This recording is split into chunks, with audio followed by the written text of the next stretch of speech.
අවුරුදු 6ක් වයස ඇති කුඩා දරුවෙක් තමන්ගේ සහෝදරයා සහ ඥාති සහෝදරයෙකු සමග සෙල්ලම් කරන්න ගියා.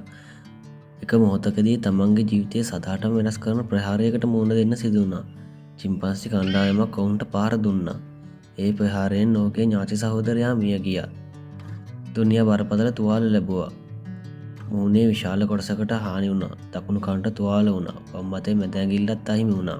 බොහෝ දෙනෙක් හිතන්නේ නැති මේ දරුවාගේ ජීවිතය මෙතනින් අවසන්ද. නමුත් අවුරුදු කීපයකට පස්සේ මේ දරුවා රෙස්ලින් මැච් එකක් මත ලෝකෙම පුදුම කරවන්න පටන් ගත්තා. 2026 දී ඔහු තම උපන් රට වන කොංගෝ වෙනුවෙන් ඇෆ්‍රිකන් චැම්පියන්ෂිප් රන් පදක්කමක් දිනා ගත්තා. මේ තමයි දුනියා සිපුම වුණාගේ ඇදහිය නොහැකි කතාව. දිගටම වීඩියෝ එකත් එක්ක රැඳී සිටින්න කියලා ආරාධනා කරමු. දුනියා උපත ලැබුවේ democratic republic of the Congo රාජ්‍යයේ 2014 ඔහුට වයස අවුරුදු 6ක් පමණ වන විට දුනියා තම සහෝදරයා සහ ඥාති සහෝදරයා සමග විඩුංකා නැෂනල් පාර්ක් ආසන්න ප්‍රදේශයකට ගියා. නමුත් එහිදී සිදු වුණේ කිසිවෙකුට බලාපොරොත්තු නොවූ දෙයක්.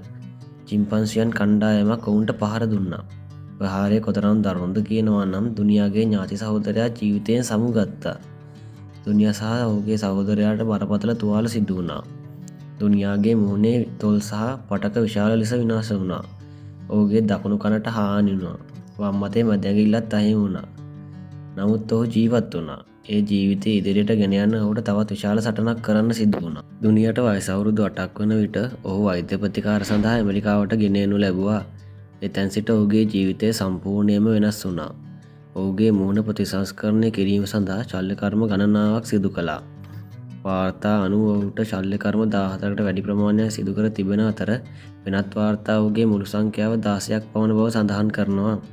එක් ශල්‍ය කර්මයකින් පස්සේ තවත් එකක්. වේදනාව, රිකවරි, නැවත ප්‍රතිකාර මේ හැම දෙයක්ම කුඩා දුනියාට දරාගන්න සිදු වුණා. ඒත් ඔහුගේ කතාවේ තවත් විශාල ටර්නින් පොයින්ට් එකක් තිබුණා. ඇමරිකාවේ ජීවත් වන අතරතුර දුනියාගේ ජීවිතයට මිගුවෙල් රොද්රිගස් සහ ඔහුගේ පවුල පැමිණියා. මිගුවෙල් රෙස්ලින් ක්‍රීඩාවට සම්බන්ධ පුද්ගලයෙක්. කාලයක් සමග දුනියාම පවුලේ සමාජිකයෙකු බවට පත් වුණා. පසුව රොද්රිගස් පවුල ඔහු දරුකමට හදාගත්තා. 2019 දී දුනියාට ස්ථිර US පුරවැසිභාවය හම්බුණා.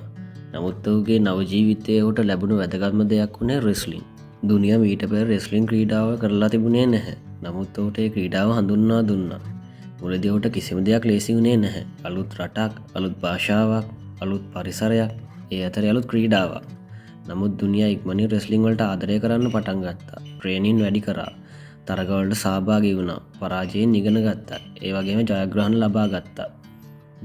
දුනියාව හදාගත්ත මව මරිස්සා පවසන්නේ රෙස්ලින් හමුවීමත් සමග ඔහුගේ ආත්ම විශ්වාසය වෙනස් වූ බවයි. 2022 දී දුනියාට වයස අවුරුදු 14ක් පමණයි. ඒ වයසේදී ඔහු නිව්යෝර්ක් ප්‍රාන්ත පළමු කාණ්ඩයේ මල්ලෝපොර ශූරතාවලියේ රාත්තල් 102 බරපන්තිය දිනා ගත්තා. ඒක සාමාන්‍ය ජයග්‍රහණයක් නෙවෙයි. ඔහු මුහුණ දුන් ජීවිතයේ අභියෝග ගැන දැනගත් විට මේ ජයග්‍රහණයේ වටිනාකම තවත් වැඩි වෙනවා.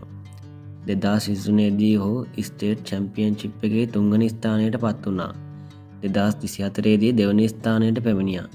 ඒ කියන්නේ ඔහු පරාජය වුණත් නතර වුණේ නැහැ. ඔහු නැවත ට්‍රේනින් වුණා. නැවත මැච් වලට පැමිණියා. ඒ වගේම 2025 දී නැවත නිව්යෝර්ක් ස්ටේට් චැම්පියන්ෂිප් බවට පත් වුණා. 2026 ඇෆ්‍රිකන් චැම්පියන්ෂිප් පැවැත්වුණේ ඊජිප්තුවේ ඇලෙක්සැන්ඩ්‍රියා නගරයේ. දුනියා කිලෝග්‍රෑම් 57 බරපන්තිය යටතේ කොංගෝ වෙනුවෙන් තරඟ කළා. ක්වාටර් ෆයිනල් එකේදී ඔහුට ඊජිප්තු ක්‍රීඩක අලා එලිස්වත් 3-2 ලෙස පරාජය කළා. ඊළඟ සෙමිෆයිනල් එකේදී ඇල්ජීරියන් ක්‍රීඩක මෞදා චිබානිව 12-2කින් පරාජය කළා. ඒත් අවසන් තරගය එක තවත් පුදුම සහගතයි. කැමරූන් ක්‍රීඩක රොනල්ඩ් නොෆෝසොන්ට එරෙහිව ෆයිනල් එකේදී දුනියා තරගය ආරම්භ වී තප්පර 51ක් ඇතුළත 10-0 ලෙස සුපිරි ජයග්‍රහණයක් ලබාගෙන ඇෆ්‍රිකන් චැම්පියන්ෂිප් රන් පදක්කම දිනා ගත්තා. අවුරුදු ගණනකට කලින් ජීවිතයත් මරණයත් අතර සටනක යෙදුණු කුඩා දරුවා දැන් ඇෆ්‍රිකන් චැම්පියන්ෂිප් කෙනෙක්. දුනියාගේ කතාවෙන් අපිට ගන්න පුළුවන් වැදගත්ම දේ තමයි මිනිසුන්ට තමන් කවුද කියලා තීරණය කරන්න ඉඩ නොදී තමන්ගේම කතාව තමන් විසින්ම ලියන එක. ඒ නිසා දුනියා සිබෝනා කියන්නේ චිම්පන්සියන්ගේ ප්‍රහාරයෙන් දිවි ගලවාගත් දරුවෙක් විතරක් නෙවෙයි. ඔහු තමන්ගේ ජීවිතය නැවත ගොඩනගාගෙන රෙස්ලින් ලෝකය තුළ තමන්ගේ නමත් ලියාගත්ත සටන්කරුවෙක්. අද ඔහුගේ ගමන තවමත් අවසන් නැහැ. ඉදිරියේදී ඔහුගේ නම ඔලිම්පික් ස්ටේජ් එකකින් ඇහිද? ඒක අපට තවමත් කියන්න බැහැ. නමුත් එක දෙයක් නම් පැහැදිලි. දුනියා සිබුමෝනාගේ සටන තමත් අවසන් නෑ. ඔහුගේ කතාව තවමත් ලියවමින් පවතිනවා.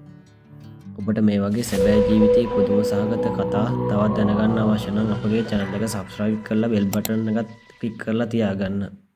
මීළඟ වීඩියෝවෙන් හමු වෙමු.